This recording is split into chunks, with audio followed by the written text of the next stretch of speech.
On la surnomme la parfumée. Tripoli, à 85 km au nord de Beyrouth, est la deuxième ville du Liban. Cette agglomération portuaire de quelques 800 000 habitants offre le visage d'une cité moderne qui a su préserver ses traditions. L'ancienne échelle du Levant, célébrée par les écrivains et par les artistes, est également un haut lieu gastronomique.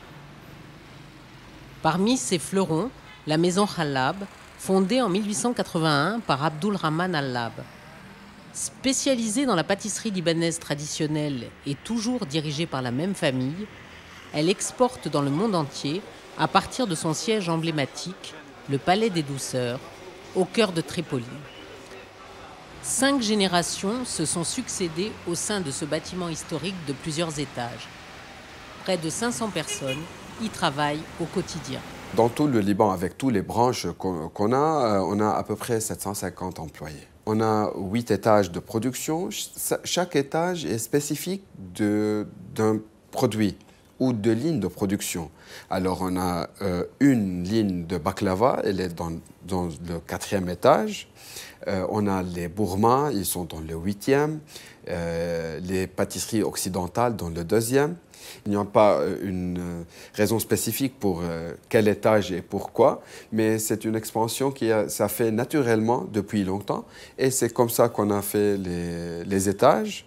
Pour permettre un contrôle optimal de la qualité, l'ensemble de la chaîne de production est centralisé ici, de la conception au conditionnement. Les produits sont ensuite expédiés quotidiennement aux différents points de vente au Liban comme à l'étranger. Hallab a maintenant 10 branches au Liban, 5 à Beyrouth, 3 à Nord-Liban et 1 à Jbel et 1 à Bekaa. Notre vente principale à l'exportation, c'est les États-Unis, l'Amérique, l'Europe, les pays arabes et l'Australie. La vente en ligne, c'est en fait entre 20% jusqu'à 30% de notre chiffre d'affaires. Afin de fidéliser sa clientèle et de s'imposer à l'international dans un contexte extrêmement concurrentiel, la maison Hallab a été la première pâtisserie du Liban à mettre en place les normes de sécurité ISO dès les années 1997-1998. On a voulu avoir des normes pour montrer qu'on a un système de qualité qui peut donner un type de sécurité. On avait besoin d'un niveau élevé pour montrer à notre client qu'on a ce type de standard. Les différents corps de métier sont formés en interne au siège de Tripoli. Les modes de fabrication, extrêmement techniques, sophistiqués, voire même physiques pour certaines préparations, requièrent en effet un savoir-faire particulier, à la fois artisanal et industriel.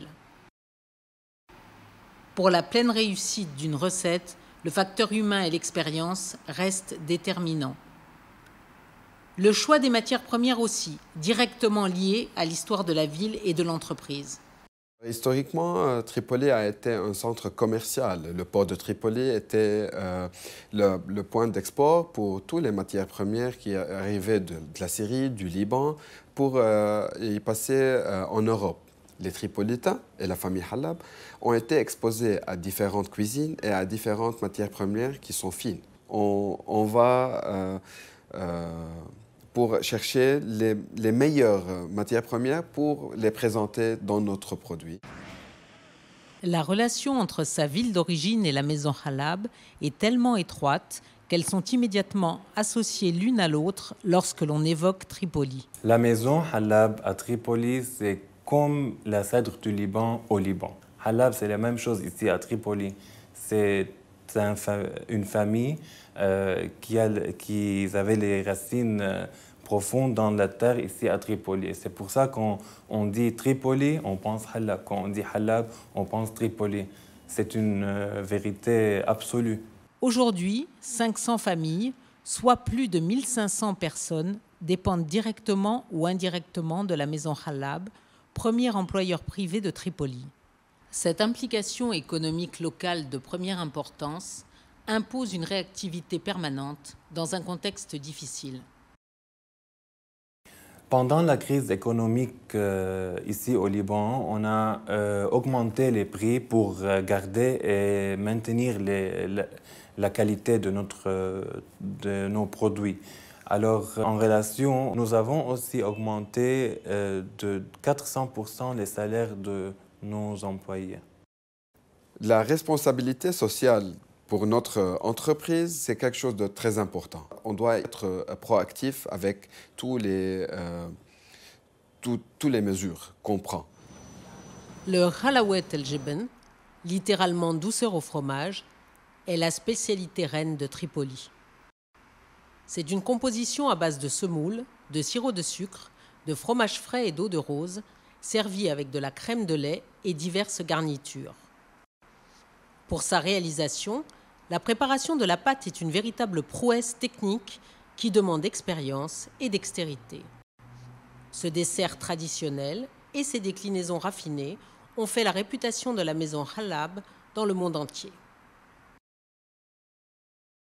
Malgré la crise économique qui perdure, l'entreprise poursuit ses projets de développement. Nos projets d'expansion dans le contexte actuel, c'est réinvestir et continuer à investir dans la production. C'est aussi développer toutes nos branches qui existent ici au Liban et à l'étranger. Et c'est trouver des nouveaux marchés à rentrer à l'étranger. Fidèle à la devise de Abdulrahman Halab, fais-le parfaitement ou ne le fais pas du tout, la 5e génération prépare déjà la transmission du flambeau aux générations futures. C'est ça que je montre à mes enfants, qu'on doit aimer ce qu'on fait. C'est un héritage et c'est un honneur pour moi. On est fiers d'être un Halab à Tripoli.